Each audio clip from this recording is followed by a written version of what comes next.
ቀይ እንቁላል ይዛ የምትሳለው ቅድስት እናት ማርያም መግደላዊት።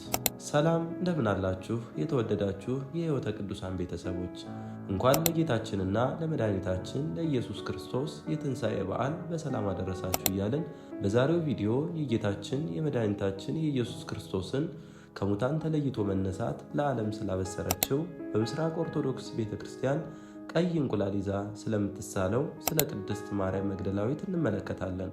እስከ መጨረሻው ድረስ አብራችሁን ቆዩ።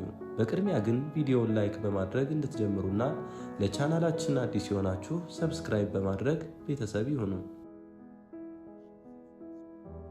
ማርያም መግደላዊት በመጽሐፍ ቅዱስ ውስጥ ስሟ ከ12 ጊዜ በላይ የተጠቀሰ ሲሆን ወላጆቿ ያወጡላት ማርያም የሚል ስም ነው። ሐዋርያት ግን በቅዱስ ወንጌል ተጽፎ እንደምናገኘው መግደላዊት እያሉ ሲጠሯት እንመለከታለን።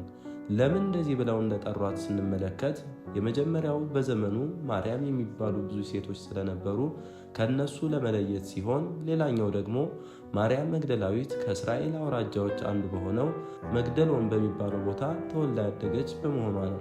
ማርያም መግደላዊት ክርስቶስን ከመከተሏ በፊት ይህ ቀረሽ የማይሏት ቆንጆ ነበረች። ሰዎች ያደንቋትና ወንዶችም ይከተሏት ነበር። በዚህም 7 አጋንንት ተጠግተው 7 አይነት ኃጢአትን ያሰሯት ነበር። በተለይም ደግሞ በዝሙት፣ በምንዝር ጌጥና በትዕቢት እጅጉን የታወቀች ነበረች።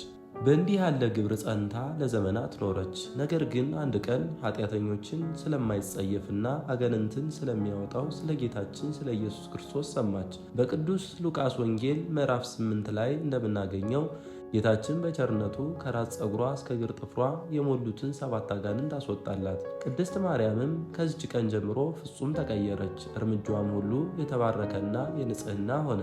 ጌታን እስከ ዕለተ ሕማሙ ድረስ በመዓልትም በሌሊትም በቅን አገለገለችው። ጌታችን ስለኛ መከራ በተቀበለባት በዚያች ዕለተ ዓርብም ከጠዋት ጀምሮ እስከ ማታ ድረስ ከጎኑ ነበረች። በእግረ መስቀሉም ያለቅሱ ከነበሩ ቅዱሳት አንስትም ቅድስት ማርያም መግደላዊት አንዷ ነበረች። ወደ መቃብርም ሲወስዱት ማርያም መግደላዊት ከጌታችን አልተለየችም ነበር። በትንሣኤ እሁድ በሌሊትም ገናም ሳይነጋ መቃብሩን ታይ ዘንድ ሽቱም ልትቀባ ወደ ጎልጎታ ገሰገሰች። ፍጹም የአምላክ ፍቅር አድሮባታልና ግርማ ሌሊቱን የአይሁድንም ጭፍሮች አልፈራችም። ጌታችንም ከእመቤታችን ቀጥሎ ከፍጥረት ወገን ትንሣኤውን ያየች የመጀመሪያዋ ሰው ትሆን ዘንድ አደላት። ማርያም መግደላዊት በመቃብሩ ራስጌና ግርጌም 2 መላእክትን ተመለከተች። ዘወር ስትልም የክብርን ባለቤት አየችው። አላወቀችውምና ማርያም አላት። ረቡኒ ቸር መምህር ሆይ ብላ ሰገደችለት። ሂደሽ ለደቀ መዛሙርቴ እንደተነሳሁ ንገሪያቸው በማለት የመጀመሪያዋ የትንሣኤ ምስክርና መምህር አደረጋት። በሐዋርያት ሥራ ላይም እንደምናገኘው ቅዱስ እስጢፋኖስ 8,000 ማኅበር ሲመራ ሴቶችን ዲያቆናዊት በመሆን ታስተዳድር ነበር።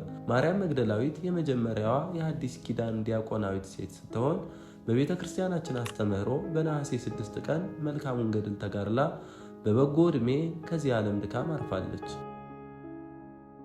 ቅድስት ማርያም መግደላዊትን የምስራቅ ኦርቶዶክስ ቤተክርስቲያናት ሲስሉ ቀይ እንቁላልና የሽቱ ዕቃ ይዘው የሚስሏት ሲሆን ሽቶው የጌታችን የመድኃኒታችን የኢየሱስ ክርስቶስ መቃብር ላይ ለማፍሰስ ይዘው የመጣችው ሽቶ ምሳሌ ሆኖ ሲገለጽ፣ በተጨማሪም ቀይ እንቁላል ይዛ የምትታይበት ምክንያት ማርያም መግደላዊት የክርስቶስን ከሞት ተለይቶ መነሳቱን ስታስተምር የክርስቶስን መነሳት ንጉሠ ነገሥት ታይቤሪየስ ባላመነ ጊዜ በሮማውያን ዘንድ የሕይወትና የፍጥረት ምልክት ተደርጎ የሚወሰደውን እንቁላልን በእጇ ይዛ ክርስቶስ ተነስቷል አለችው። ታይቤሪየስም በእጅሽ የያዝሽው እንቁላል ወደ ቀይነት እንደማይቀየር ሁሉ ሰው ከሞተም በኋላ ሊነሳ አይችልም አላት።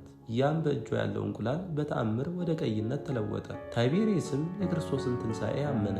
በዚህ ታሪክ ምክንያት መግደላዊት ማርያምን ቀይ እንቁላል አስይዘው ሲስሏት እንመለከታለን። ቀይ እንቁላልም በምስራቅ ኦርቶዶክስ ቤተክርስቲያን የክርስቶስ ትንሣኤ ምልክት ተደርጎም ይወሰዳል። ውድ የሕይወተ ቅዱሳን ተከታታዮቻችን የዛሬው ቪዲዮ ይህንን ይመስል ነበር። በቪዲዮውም ብዙ ቁም ነገር እንዳገኛችሁ ተስፋ አደርጋለሁ። በቀጣይ በሌላ ቪዲዮ እስከምንገናኝ ሰላም እግዚአብሔር ከእናንተ ጋር ይሁን እያል ቪዲዮ ለሌሎች ተደራሽ እንዲሆን ሼር እና ላይክ እንድታደርጉ እያሳሰብን ለቻናላችን አዲስ የሆናችሁ እኒህንና መሰል መንፈሳዊ ትምህርቶች በየጊዜው እንዲደርሷችሁ ሰብስክራይብ በማድረግ ቤተሰብ ይሁኑ።